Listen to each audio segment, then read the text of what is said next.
The next question. My name is Sayyid Bayazid Islam. I am from Bangladesh.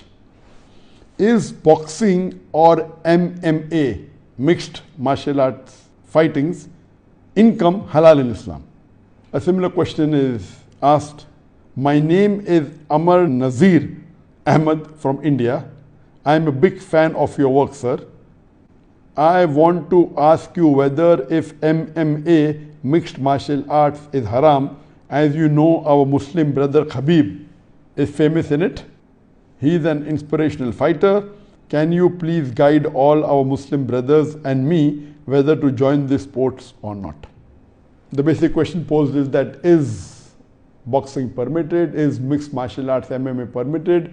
Can we take part in these sports, in this competition? As far as boxing is concerned, before I give the opinion of the Muslim scholars, as far as boxing is concerned, there are many non-Muslims who are against this sport. And they say this is not a sport at all because it harms the human being. There are many non-Muslim organizations which have objected and have asked that this boxing should be removed from the international sports. It is not a sport at all. As far as Islam is concerned, any sport which is beneficial for the human being, which helps the human being and has got no harm, it should be done. But if the sport is not beneficial and is harmful for the human body, then you should abstain from it. So these non-Muslim organizations, they have filed petitions in many countries.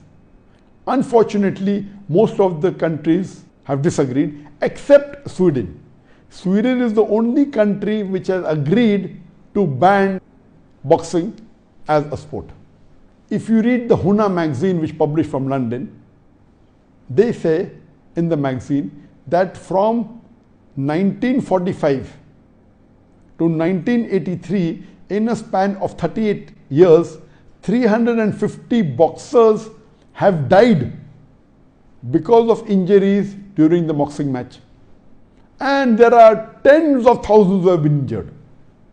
So based on this, they want to ban this sport because it is harmful for the human being. As far as the Islamic ruling is concerned, we know that our beloved Prophet Muhammad said that when two of the Sahabas were wrestling, he said that do not hit on the face.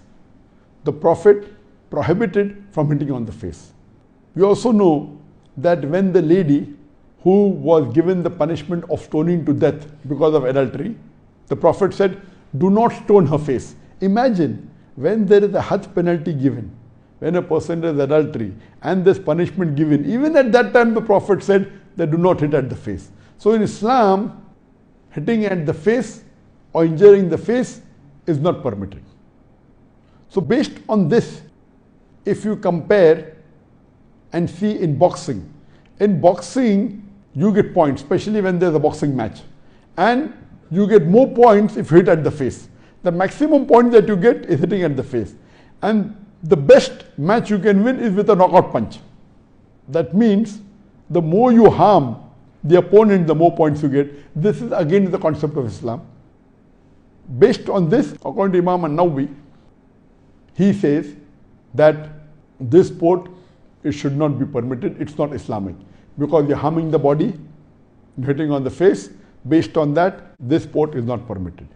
So based on this hadith of not to harm the face, not to harm the human body, most of the scholars, they say that boxing and any type of martial art which causes injury to the human being, in which it involves hitting of the face and injury of the human being, it is not permitted.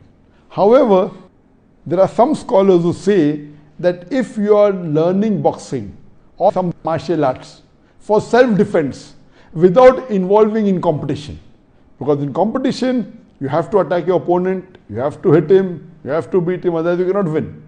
So they say that if you train yourself in boxing or martial arts only for self-defense or only for health reason or also being prepared for jihad, etc., but it doesn't involve in competition where you have to hit the other person, in these cases it is permitted. This is said only by some scholars, but the majority scholars say involving in boxing as well as martial arts, where there is injury to the human body and attacking the other person, it is prohibited.